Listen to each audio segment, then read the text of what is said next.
ഞാൻ പ്രതീക്ഷയിലേക്ക് വരാം. പ്രിയൻജി, നമ്മുടെ ഈ അന്നത്തെ ഒരുപക്ഷെ ഈ ഇവിടെ ഇരിക്കുന്ന ഈ സദസ്സിന് മിക്കവാർക്കും പരിചയമില്ലാത്തൊരു തിരുവനന്തപുരമായിരിക്കും അന്നുള്ളത്. കാരണം ഇപ്പം തിരുവനന്തപുരം ഒരുപാട് മാറി. വിഴിഞ്ഞമൊക്കെ വന്നപ്പോൾ നമുക്ക് ഒരുപാട് ഗുണമായി. അന്തർദേശീയ തലത്തിലൊക്കെ അറിയപ്പെട്ടു തുടങ്ങി. ഒരു സായിപ്പ് തന്നെ ഒരു ദിവസം എന്നോട് ഒരു വേറൊരു രാജ്യത്ത് വെച്ച് ചോദിച്ചത്, അയാൾ ഈ കേരളത്തെക്കുറിച്ചും അറിയില്ല, ഇന്ത്യയെക്കുറിച്ചും അറിയില്ല, കോവളത്തെക്കുറിച്ച് അറിയാം. ഇങ്ങനെ ഇന്റർനാഷണൽ ബീച്ച് ഉണ്ടല്ലോ, അതെവിടെയാണെന്ന് ചോദിച്ചു. അപ്പോൾ കോവളം കേരളത്തിലാണെന്നോ ഇന്ത്യയിലാണെന്നോ അറിയില്ല. അതേസമയം ഇപ്പം അങ്ങനെയല്ല, ഒരുപാട് മാറി. ഇപ്പം നമ്മുടെ ഈയിടെ നമ്മുടെ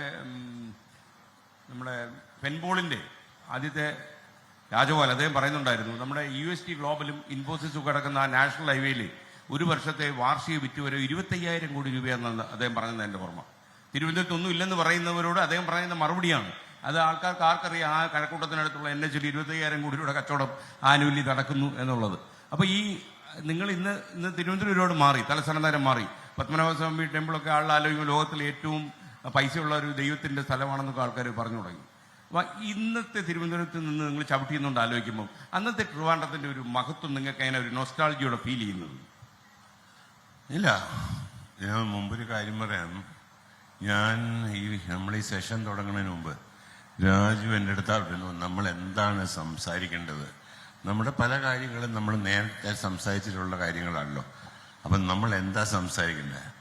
ഞാൻ പറഞ്ഞു, അത് നേരത്തെ പറയാത്ത കുറച്ച് മതി. കാര്യം വെച്ചാൽ കൂടുതൽ നേരം ശ്രീകണ്ഠൻ തന്നെ സംസാരിച്ചോളൂ.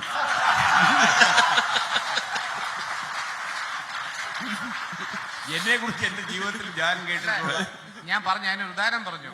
അദ്ദേഹമായിട്ടൊരു ഇന്റർവ്യൂ ചെയ്യുമ്പോൾ അദ്ദേഹം പേര് ചോദിക്കും, എന്താ പേര്? മണിയമ്പള രാജു അല്ലേ?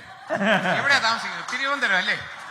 അവസാനം ഒന്നും ഉണ്ടായിരിക്കുന്ന എന്റെ അടുത്ത് ഇത്രയും രസകരമായി സംസാരിച്ചതിന് നന്ദി, ബൈ.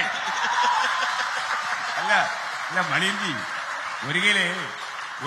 ഞാൻ ഈ ഏഷ്യാനിൽ നമ്മൾ തമ്മിലൊക്കെ ചെയ്യുന്ന സമയത്ത് ഈ പരാതി എല്ലാ ദിവസവും കേൾക്കും. ആ പടം 6 ഗസ്റ്റേ കാണും.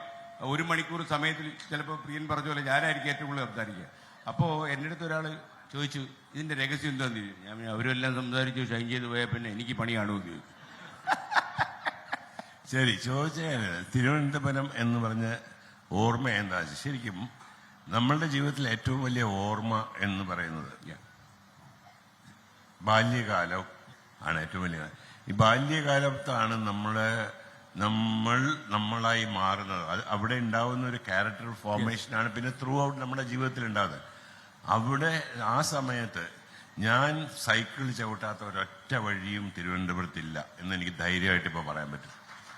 എല്ലാ വഴിയും എനിക്ക് കാണാതെ അറിയാം. തിരുവനന്തപുരം മുഴുവൻ സൈക്കിൾ, എല്ലാ ഊടുവഴി അറിയാം. എല്ലാ ഊടുവഴി എനിക്കറിയാം. കാര്യം ഒരു സൈക്കിള് മാത്രമേ ഉള്ളൂ കയ്യിൽ. അപ്പോൾ ഇങ്ങനെയുള്ളൊരു തിരുവനന്തപുരം ഇന്ന് ഞാൻ വരുമ്പോൾ എനിക്ക് ആ വഴിയൊന്നും മനസ്സിലാവുന്നില്ല. മാറിപ്പോയി, കംപ്ലീറ്റ് ആയിട്ട് തിരുവനന്തപുരം മാറിപ്പോയി.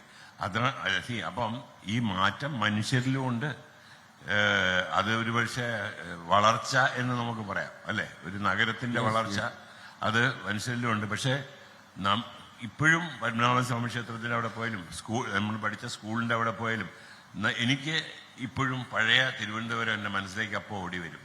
അത് തന്നെയാണ്, അതാണ് നമ്മൾ വളർത്തിയ നഗരത്തിനോടുള്ള സ്നേഹം. അത് എന്നും മനസ്സിലുണ്ട്. അത് നമ്മൾ എവിടെ പോയാലും ഉണ്ടാവും. അത് എനിക്കെന്നല്ല, ഇവിടെ ഇരിക്കുന്ന എല്ലാവർക്കും അവരവർ വളർന്ന കുട്ടിക്കാലം വളർന്ന സ്ഥലം അവരുടെ മനസ്സിലുണ്ടാവും. അത് ആർക്കും ഇല്ല എന്ന് പറയാൻ പറ്റില്ല. സോ അത് തന്നെയാണ് തിരുവനന്തപുരം എന്ന് പറഞ്ഞ നഗരത്തോടുള്ള നമ്മുടെ സ്നേഹം, വേറൊന്നുമല്ല.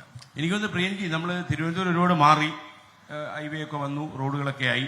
മാത്രമല്ല ഇത്രയും കൂടുതൽ ഊടുവഴിയുള്ള ക്യാപിറ്റൽ സിറ്റി ലോകത്ത് വേറെ എങ്ങും കാണത്തില്ല. നമുക്കിപ്പോൾ സെക്രട്ടറിന്റെ അവിടെ സമരം നടന്ന 100 ഊടുവഴിയിലൂടെ നമുക്ക് സെക്രട്ടറിന് അപ്പുറം കിടക്കാം. ഇതിവിടെ മാത്രമേ കാണാം. ആ ഊടുവഴി എല്ലാം പ്രിയൻജി സൈക്കിളേ ഓടി, അല്ലേ? അപ്പോൾ എനിക്ക് തോന്നുന്ന ഏറ്റവും പ്രധാനപ്പെട്ട കാര്യം, എത്ര നമ്മൾ മാറിയെന്ന് പറഞ്ഞാലും ഒരു കാര്യത്തിൽ തിരുവനന്തപുരം മാറിയിട്ടില്ല.